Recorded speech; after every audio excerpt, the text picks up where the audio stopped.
Hello, bachcho. Let's read the question. And the question says that the noble gases are named because of their inertness towards reactivity.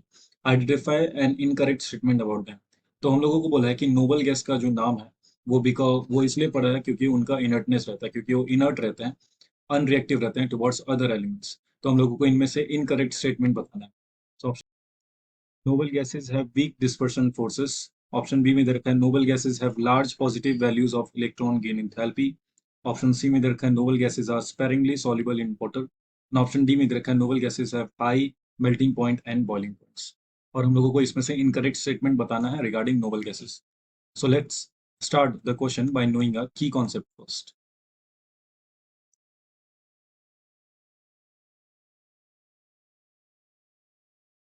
So the key concept for this particular question will be noble gases.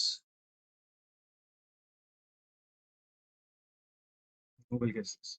अब हम लोग जानते हैं जी, जो noble gases रहता है वो हम लोगों का ग्रुप नंबर 18 का एलिमेंट रहता है। दैट इज ग्रुप नंबर 18 के एलिमेंट्स। और अगर कुछ नोबेल गैसेस की तरफ देखें तो कुछ नोबेल गैसेस में आता है हम लोग का helium, neon, argon, krypton, जेनन, radon. ये सब हम लोगों का नोबेल गैस रहता है। और नोबेल गैसेस की तरफ देखें तो वो इनर्ट क्यों रहते हैं? क्योंकि उनका जो इलेक्ट्रॉनिक कॉन्फ़िगरेशन रहता है वो कंप्लीटली फिल्ड रहता है। मतलब इनके पास रहता है स्टेबल इलेक्ट्रॉनिक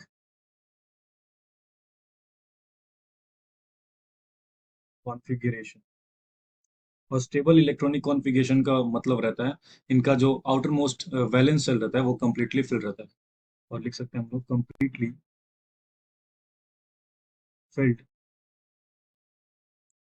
वैलेंस शेल। और इनका जो शेल रहता है, वैलेंस शेल रहता है, that is outermost shell, वो कंप्लीटली फिल रहता है। इसकी वजह से वो एक्स्ट्रा स्टेबल रहता है। तो अगर हम लोग ऑप्शंस में देखें तो सबसे पहला ऑप्शन में दे रखा है noble guys have week dispersion forces. So this is a correct statement. Noble gases के पास वीक डिस्पर्जन फोर्सेस रहता है। दैट इज नोबल गैसेस जो रहते हैं, नोबल गैसेस, उनके पास लंडन फोर्सेस रहता है। और हम लोग जानते हैं कि जो लंडन फोर्सेस रहता है वो as compare to other forces, that is electron electron electron forces, dipole dipole interaction, उन सब से जो रहता है लंडन फोर्सेस वीक रहता है। सो पहला ऑप्शन तो करेक्ट है। सेकेंड ऑप्शन में देखेंगे noble gases have large positive value of electron gain enthalpy. This is also correct.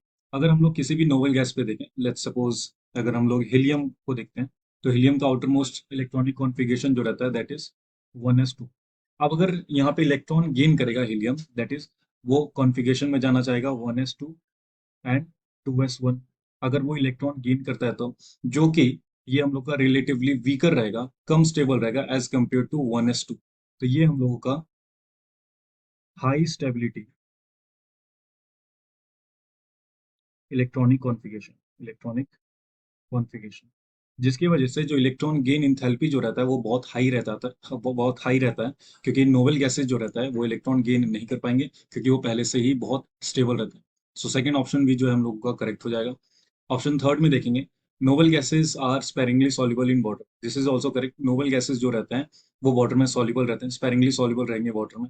Option D में देखेंगे तो noble gases have very high melting point and boiling point. This is incorrect. Noble gases का जो melting point रहता है वो बहुत low रहता है as compare to other elements. That is noble gases have low melting points and boiling point. अब ऐसा क्यों रहता है? क्योंकि अभी जस्ट हम लोगों ने देखा कि नोबल गैसेस के पास लंडन फोर्सेज है।